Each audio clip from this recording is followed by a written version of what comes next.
You, Dad, for joining me again this evening as we continue to explore your life, the Thank life you. and times of George Bancroft Lawrence. Thank So you so thank much. you. Thank you. So I just wanted to, continue the explorations that we've already been engaging in around your life. We spoke most recently about the move from England to Germany. And we also talked about expanding your family, having had Horace and then Rosemary, then Diane, then Angela, and then me. And so we spoke about being in Germany, a bit about that 2-year process, moving for several months to Holland, then to a house in Germany, and then onto the base into a 2-bedroom townhouse on base. Yeah. So that's pretty much where we left off, was talking about Germany and then leading up to beginning to transition to Canada. So before we do the transition to Canada, I wanted to see if there's anything else that you wanted to say about being in Germany, your life in Germany, the family in Germany, your work in Germany, anything like that before we talk about the move to Canada. Okay. Well, I'd like to say that when I went to Germany, I went on a squadron. It was 80 Squadron, and it was a Renaissance squadron, working in NATO group of It was nations. what kind of it was what kind of squadron? Photo reconnaissance. Total reconnaissance. Photo. Photo PHOT. reconnaissance. What does that mean? It means that they took pictures from the aircraft. Aircraft had a camera system that picked up just a form of surveying. In the same hangar, we had a squadron that carried the H-bomb, Mm. but that was the squadron that Johnny was on. But we were in the same hangar. It flew the same aircraft, except their aircraft was equipped to carry bombs, and our aircraft was equipped to carry cameras and flash system, so that they could. Was So I Johnny a was, pilot? no, Johnny was the same as I am, electrical technician. Okay. What did you like about being in Germany? Like the few months that were spent in Holland and then the rest of the time in Germany. What did you like about that 2-year period? First and foremost was that my family was with me, which that was not the case in England. I came home on the weekends, except for the period I was stationed at Northolt when mom was expecting you. But what I liked about Germany was the fact that I was in a new country, and because of the travel experience, I enjoyed learning how another culture lived. And for the 2 years, I did courses in conversational German while I was there. And we did our shopping sometimes in the places around. We go to Roermond in Holland or to Mönchengladbach in Germany. We also went to other places. The And what nearest, did you find when you were experiencing the German culture? What did you find was different than either the Jamaican culture that you grew up in or the British culture that you had become accustomed to? the German culture, as much as we had to interact with them, because on the base, we were still pretty much Britain operating in Germany on the base. When you went off the base, you would learn, for instance, we are very close to the border with Holland, and you would discover that the Dutch spoke three languages. There were most Dutch people in that area spoke English, spoke Dutch, and a lot of them spoke German as well. The Germans, on the other hand, were pretty much German speaking, except for those that might have traveled. They're the younger people that think they were starting to do English in schools. But the older people, most of them spoke just German. And even if they spoke another language, they tended to be a little reluctant. They figured you were in their country and you speak their language. The Dutch were not like that. There's a big difference between the Dutch and their receptive nature, if you want to call it that. I can't find a word. What's the word for that? And the Accepting? Germans, yes, they were. That's not the right word. Anyway, Welcoming? welcome in. Welcome in is a better word. It's still not the word I was looking for, but whereas the Germans they were pretty decent, nice when you had to speak to them. But I think I told you the story about speaking German with my phrase book. Did I tell Not you that joke? really. Yes. Myself and your mom, Uncle Sidney, and Aunt Marilyn went shopping in a city called Wuppertal.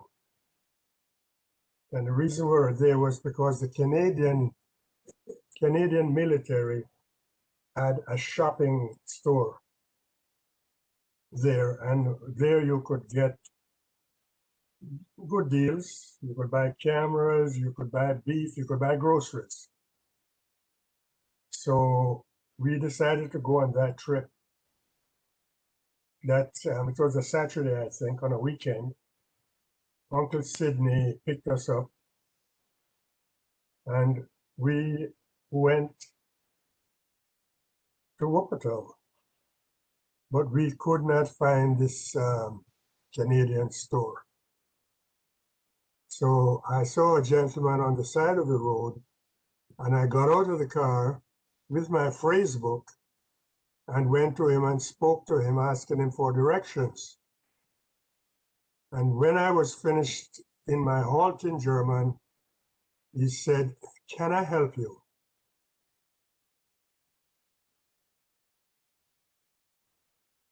Okay. He spoke English, Jackie, is what I'm saying. Yes. He spoke fluent English. And yet there was me struggling with my phrase book. And after I'd asked him all of that, he just looked at me and said, "Can I help you?" Right. So he And let that, you struggle. huh? So he let you struggle He let before. me go ahead. Then he proceeded to tell me that he was a prisoner of war in England during the World War II, and that's how his English became what it was. So I tell that joke. I thought I told you, but I told somebody else recently, and I thought, wow, and I've never forgotten that. Mm. Another thing that I recall when I was learning German, the term for "excuse me" is "entschuldigen Sie bitte." Excuse me, please. And Okay. I am learning that, I'm going to these classes on the base in German, and I walk into the supermarket and there's a woman standing in front of me blocking my way. And I said, "Entschuldigen Sie bitte." And the response, she was so pleased. "Bitte, bitte." She stepped out of my way, and you could say she was pleased that a black man, was speaking German. Of course, I lost most of that. I used to be able to go and order tickets at the railway station when we were traveling and get directions. But German, I like the language. I like the sound of it, and I wish that I'd had a chance to continue. But that's happened to me with French as well. When I used to work in Quebec, I did a couple of conversational French courses so that I could interchange with the people there. And I have never forgotten ordering in McDonald's in Quebec. And what I used to eat at that time, which I liked in McDonald's, was uh,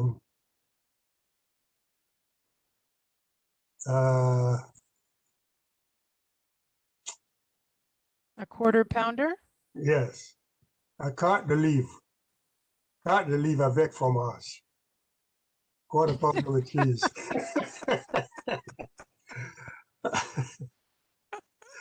And I've never forgotten that. As a matter of fact, a lot of times I would end up eating that because I didn't know the German for other things. I enjoyed it too. I used to like that quarter pounder. So it's a It's so funny. What was the quarter pounder in French? carte de livre,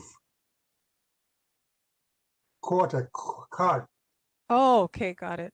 carte de livre, quarter pound, Quarter pounder. Oh, so they avec, actually, because in avec France they fromage. call it a royale. So I was like, Yeah, oh, avec um, fromage, avec avec fromage, oui. fromage, with cheese.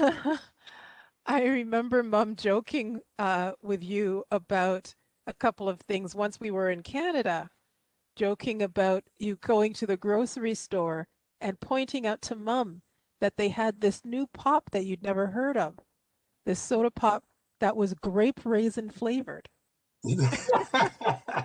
That's right. Because you didn't realize that the raisin Raisin was was great. grape in French. And That's Mom right. also talks about you picking up cheese fromage. Fromage cheese. Fromage cheese, not realizing that it was fromage. Well, the Ah, two things funny. I'd say both together. And grape raisin was because on the box it would have it. Yes, yes. Grape raisin. Yeah, raisin. Anyway, let's get on to that. Okay. So, it looks like we're beginning. Anything else about, interesting for me, I noticed that while you were in England, I mean, no, sorry, not England, in Germany, that you did try to speak some conversational German, but being on base meant that you really didn't have to push yourself too much with the German language. Right. Did you find that was a barrier? I'm assuming it was a barrier in terms of your capacity to really experience the German culture while you were there. Oh my. You still It's my have Facebook, yes. you still Whenever I have go to okay, I so give us a phrase, Dad. Give us a phrase. always travel with it. So flip through and give us a phrase. I don't have to flip through. I can order beer. You see, in the book it says Sprechen Sie bitte Deutsch. In other words, Sprachen Sie, sorry, say that again. Sprachen Sie, Sprechen Sie bitte Deutsch. do you speak in German? Is that Speak what that's German, asking? please. Speak Speak German, German, please. please. Sprachen Sie or Sie? SIE. Sprachen Sie, Maybe, Z, maybe it's pronounced Z, I don't remember. Sprachen Sie bitte Deutsch. So you say thank you before the language. Interesting. Yes, Sprechen Sie bitte Deutsch. yeah. Okay. And, things like So order a beer. order a beer. Zwei. I was always with somebody, so I'd order two beers. So it was zwei. Ein Zwei. zwei Bier bitte. Zwei. Zwei. Zwei what? Zwei Bier bitte. Beer is beer? Yes, B-I-E-R.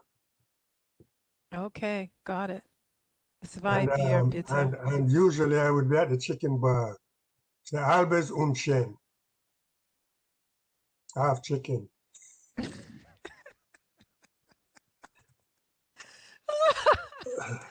Dave Chappelle would put in an interlude.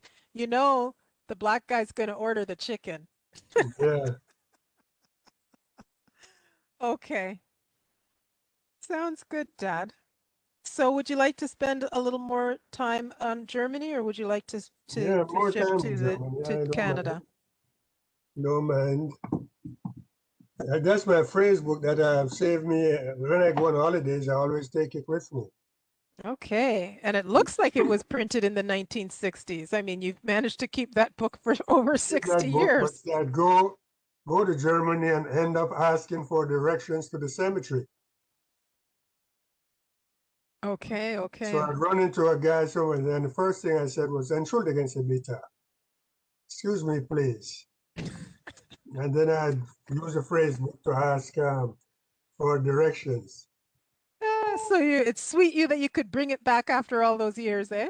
Yes, it comes back, little by little, and I like the language. I wish I had gotten the opportunity to um, to learn German. The Dutch, I was not that keen on Dutch. It was a more guttural language, and I told you that I used to when we lived in Holland, but we only lived there for a matter of 6 months or just about that. I used to go to this cafe. This is a grocery, a kind of grocery, and she would teach me a Dutch phrase one a day, every day. Okay. So that's how I learned dames, dames and heren, ladies and gentlemen, in Dutch. But it's pretty much Okay. about the same in German. Okay. But dames and heren. We used to watch Dutch TV, and when they come on, dames and heren, and then, but they would always have subtitles In English? in English. And the Oh, Germans, okay. on one of the German channels, they did that. Oh, that's convenient. Yeah, and no, a lot of the programs they played them in English with Dutch subtitles. It's the Gotcha. first time I watched Carl Burnett was in Ah, German on Dutch television. We're okay. on the border, so we could pick up Dutch television as well as German.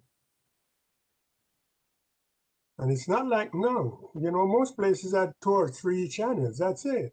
In Britain, they Yes. had three channels: ITV, BBC One, and BBC Two. Yes.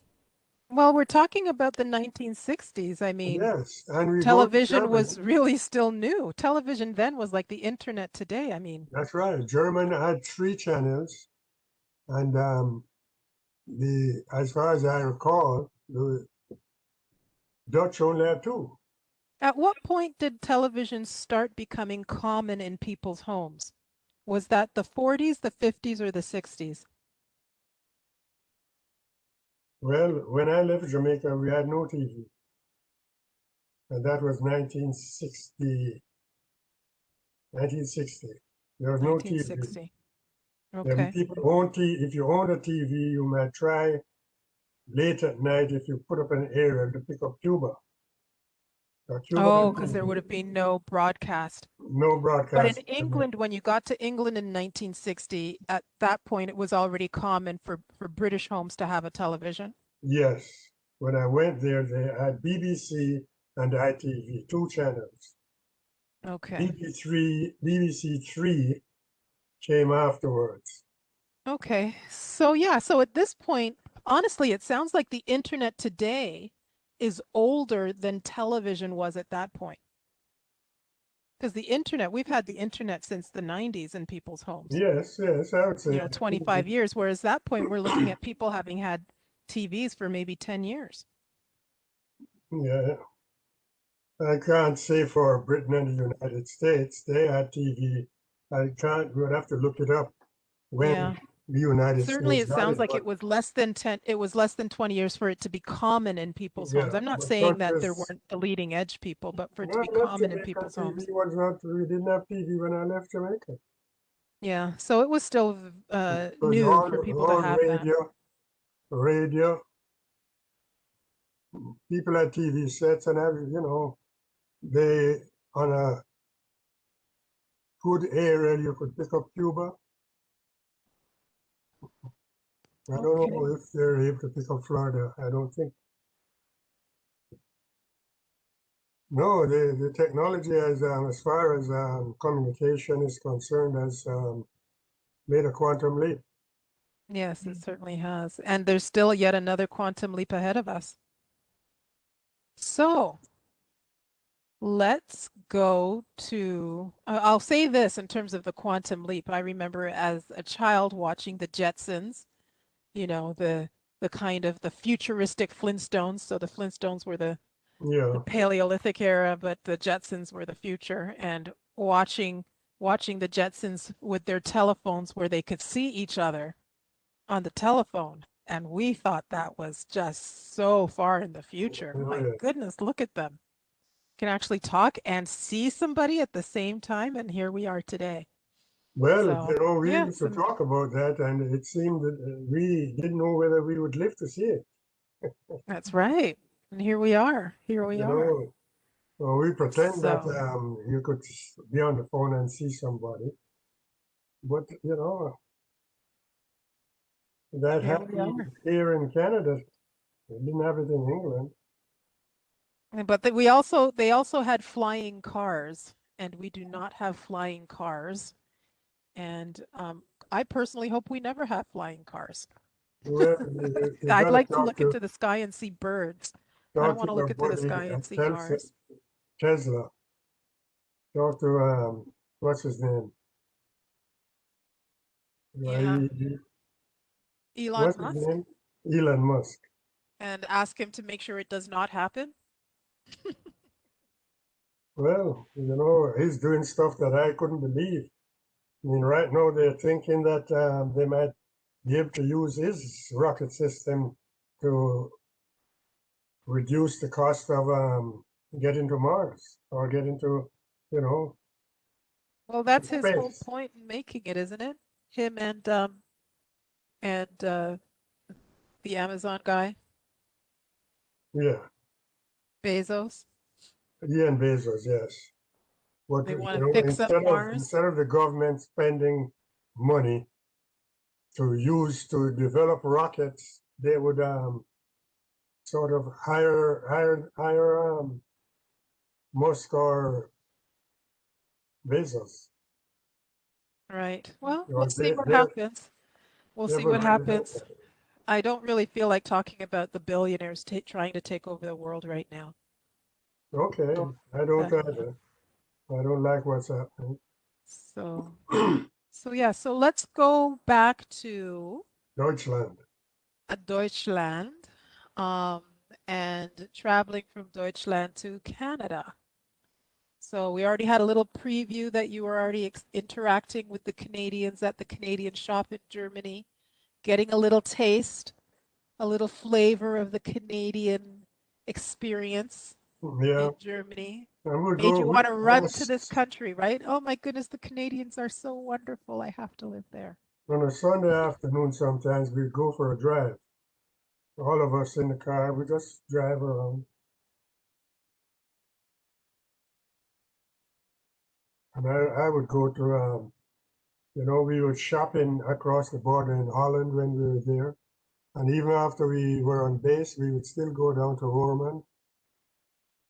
As a matter of fact, we've gone back to Roman a couple times when we went to Germany. When we drove,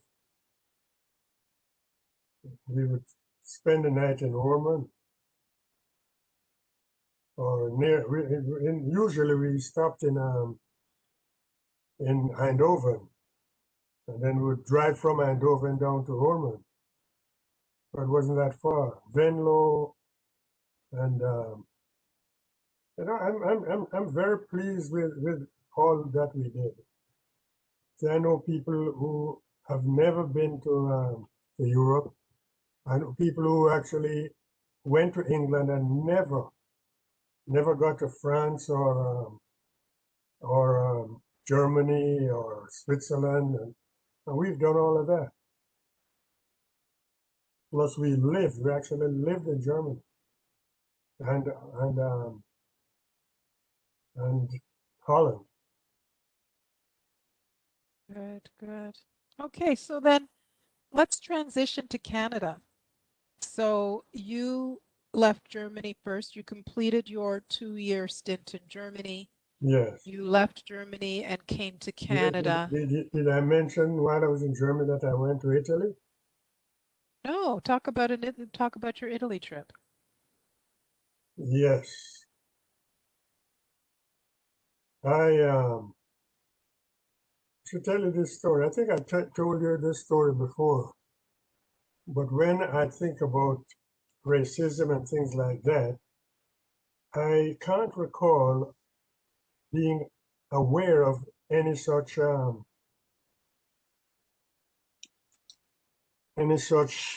insults while I was there and while I was in there.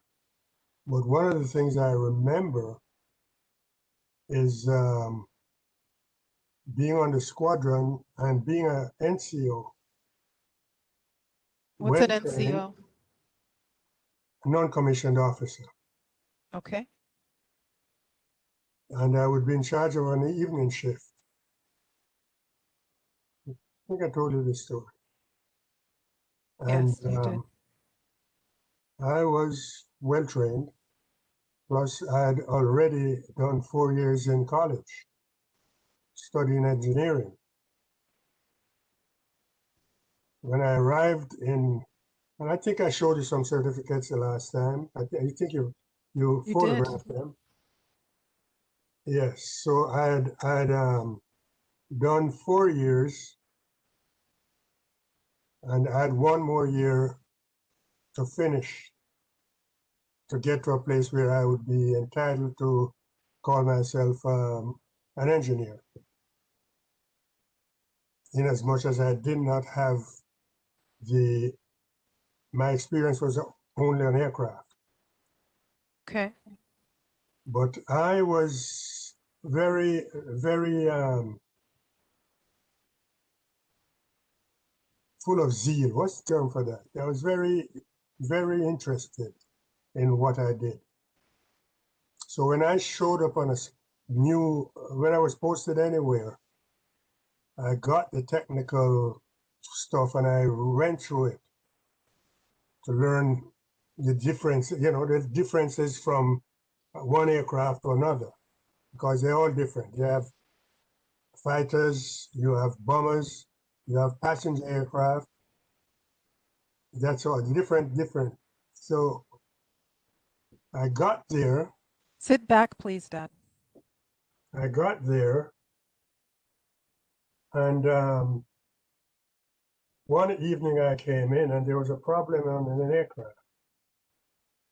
And the warrant officer who was in charge told me to call the chief tech. I was a corporal technician. The chief tech was 2 ranks above me. There's a senior tech and then a chief tech. So there's 2 ranks above me. And the problem in the aircraft, whoops, I've lost you. Hello?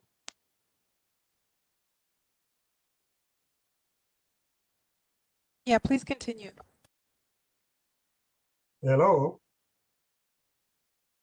Please I'd like to continue. Go see ahead, you. Dad. Go ahead. I'd like to see you. Why I'm just taking off my sweater, Dad. Please go ahead. anyway, so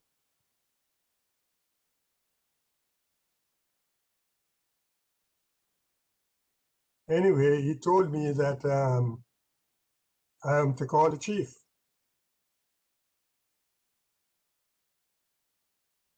Okay.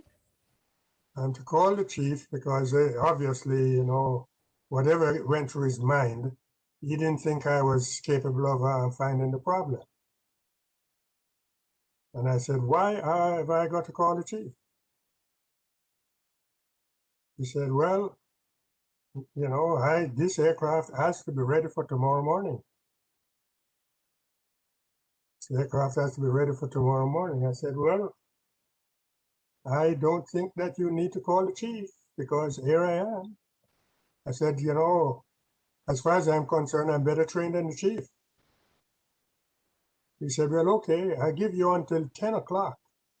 This is an afternoon shift. I give you until 10 o'clock. This is about, the shift started at 4 o'clock. And if you haven't found a problem by then,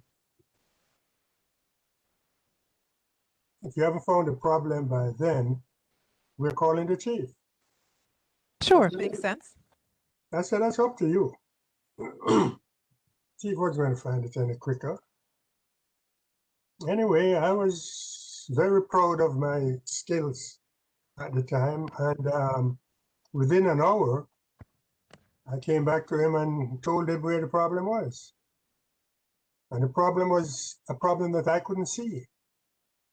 It was in the floor of the pilot's cockpit, under the pilot's seat. There was a terminal block. And I said, get an airframe guy to lift the floor. And underneath the floor, you will see a terminal block, and you'll see a broken wire there. And Jackie, it is exactly as I told them. Good. Please sit back, Dad. It was exactly. Have you heard this before? No, but it's great. I'm glad that you were able to identify that for them. It was exactly as I told them. And Jackie, I could do no wrong after that. I bet. I could not, anything electrically come to me, even over the chief. What do you think, Cobb? Right. You And proved yourself. when the squadron was going to Italy, so who's the electrical NCO going? And he said, Corporal Lawrence. And I said, why are you bothering to ask me? Corporal Lawrence. And Jackie, when I applied to be an engineering officer, I had the qualifications to be trained as an engineering officer. It means I would then become an officer rank. And I applied. And I had 2 interviews. And my next interview, I was going to have to fly back to Britain from Germany. And I thought about it, and I then got serious now that I had to make, because I had to also sign on for another 13 years in the Air Force. Right. So there are a few things. One, I had to consider you kids and your schooling. And I figured as an officer in the Air Force, I'd be possibly living away from my family at some time.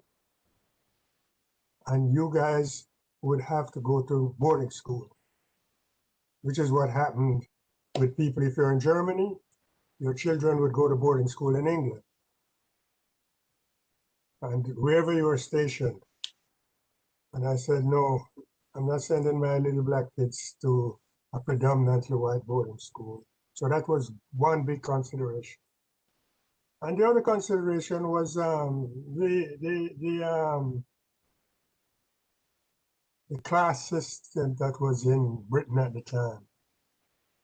As an officer, they separated. We didn't use the same bathrooms. They had an officers club different from an NCO's club.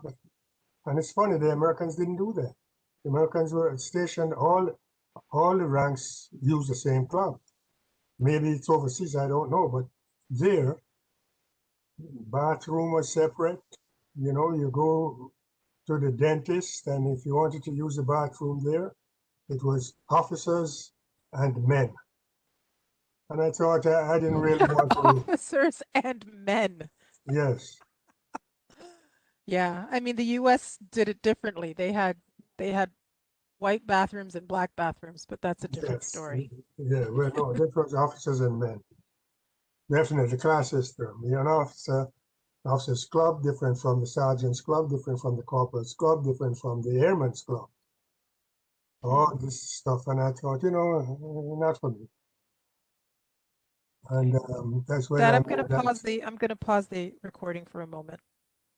What story is that? So yeah, Dad, you were talking about uh, looking at whether or not to become an officer. You had applied to Yeah, yeah, become I an thought I was officer. finished. I thought I was finished. I made the Um, decision not to stay in the Air Force because you guys would have to go to boarding school yes, if I was posted overseas. And I also had some reluctance to join in the class system, which separated officers from regular people. got you. Two So I very think interesting points, Dad. Two. your mom would not have been too pleased hanging around with the coffee nose. See, and that's always It the might have case. been harder also as a black person going into the officer rank as opposed to the Yeah. regular rank. Well, one of my friends did it. And it was all right. His Was that dad Uncle did it. Sydney? No, Uncle Sydney was just regular. He was a clerk, a clerical type. So I don't know the other one then. Yeah, no, you know of him. Was from Trinidad. His name was Pat Naga.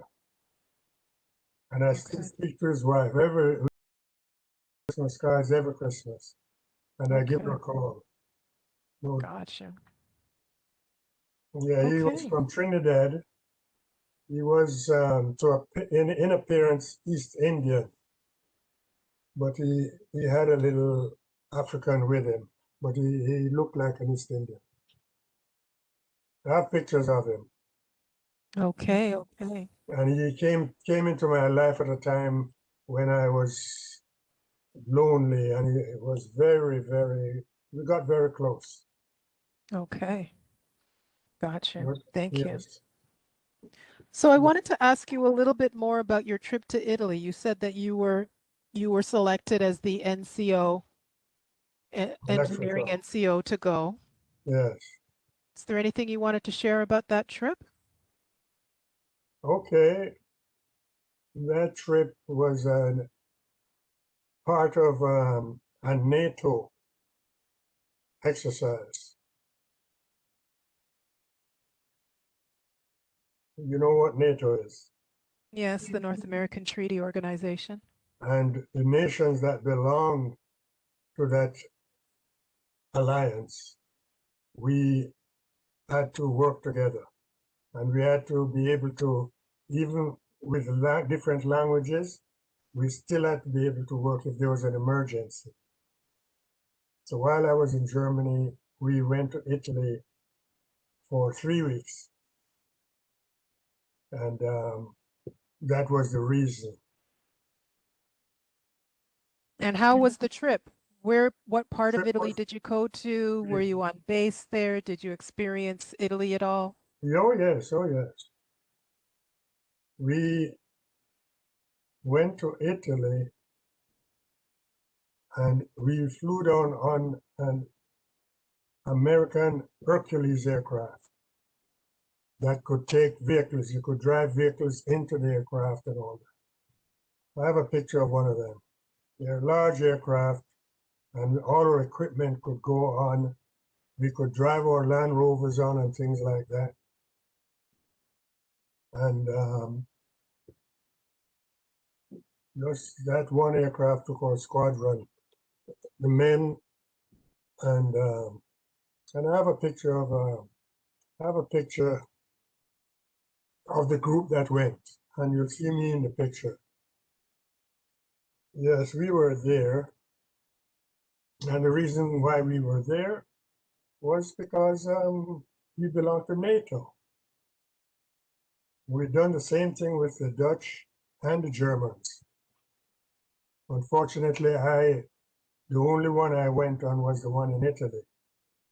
The one that we did with the Germans and the Dutch was done and the Norwegians was done before I got there. And at one time when I was off work because of the accident. So, okay, so I got to Italy, Jackie. I was the only black person on the squadron. There were, I can't say, maybe 30 of us personnel, and our aircraft flew down as well. But we had aircraft. There's a picture of the aircraft as well, an air crew. So we actually stayed in Italian military quarters while we were there. And the nearest city was Treviso. Treviso, okay. Treviso, which was also within a half an hour of Venice. Oh, not too far from Venice, Yeah, okay. so So you were we, in the we go, northern part of the country?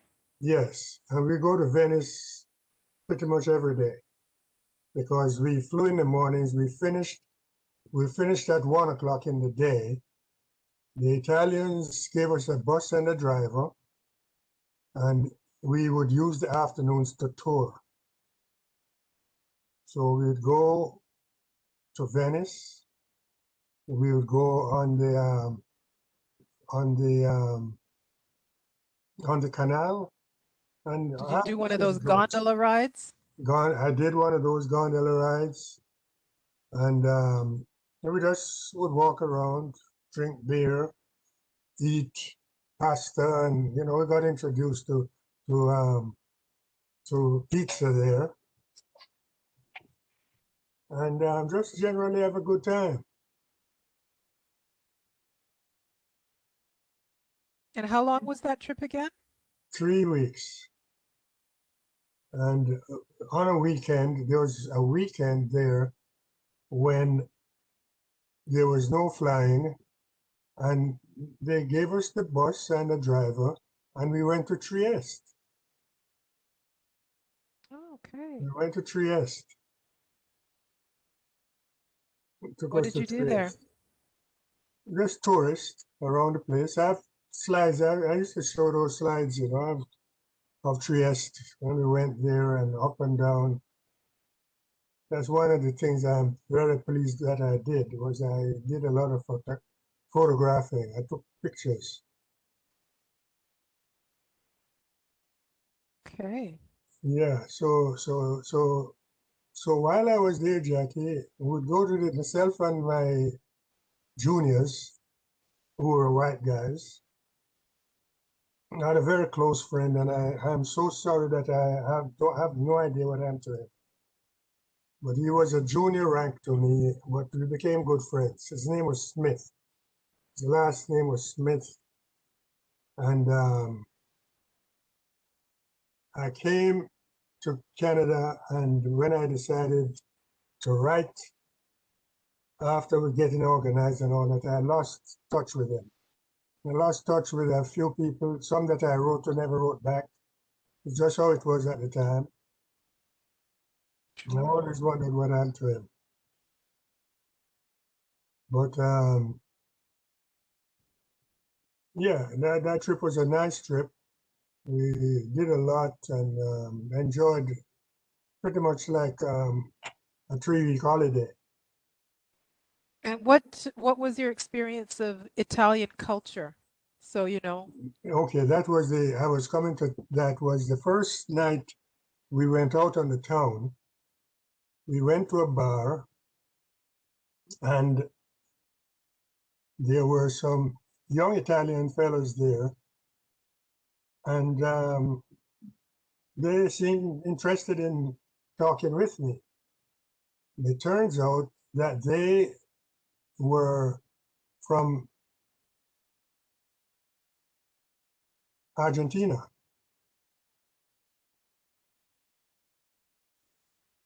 okay. Argentina, they were tour kids whose parents had emigrated to Argentina, and they had come back to Italy. And I don't know, they took an interest in talking with me. And by that time, I was able to resort to Spanish. And because they're in Argentina, they spoke Spanish. And my Spanish was still half decent when I didn't know how to ask them the term, Como se dice is, how do you say this in Spanish? Gotcha. Yes, and Spanish and Italian was near. Also, there were a couple older Italian fellows in the military who got close to me. I had pictures with them, and they were in the Spanish Civil War. They're Wow. older guys, older than me at the time, but they spoke Spanish as well as Italian, so it could always interchange. And the truth of the matter was, the British don't do other languages, only the upper crust that do French or something like that. So none of these people knew any Spanish or anything like that. So it came down on me a lot of the times to translate. So you were the team interpreter. It was kind of, well, I guess they could have found an Italian who spoke English to do that, but for simple stuff, they would ask me, and I would say, "Come se dice?" And they would say, "Oh, so," and tell me what the English was. Ah, Yeah, so it got to a thing where these young fellows would come at night. They came a couple nights, I must say, and they'd come every night. And you'd hear them blowing, beep, beep, beep, beep. And they would come and pick me up. And I'd take a couple of my guys with me. And they would take us out to a bar and we'd sit and drink and that sort of thing. that sounds like fun. And I was known as El Negro. So they just called you the black guy. El Negro, because it's black in Spanish. Yeah, so they just called you the black. El Negro, yes. Got you. That sounds Yeah. like a fun trip, Dad. Sounds like a It fun was trip. it was a fun trip. I have pictures and you go places. There's a little store where we go and get stuff. Yes, my experience was good. Mm. Like I said, the only racist thing I can remember was in England, and it was in the Air Force. And I think I told you that story. I'm not sure, but let's save it till next time. Okay. Well, it was before I went to Germany. It was while I was a junior.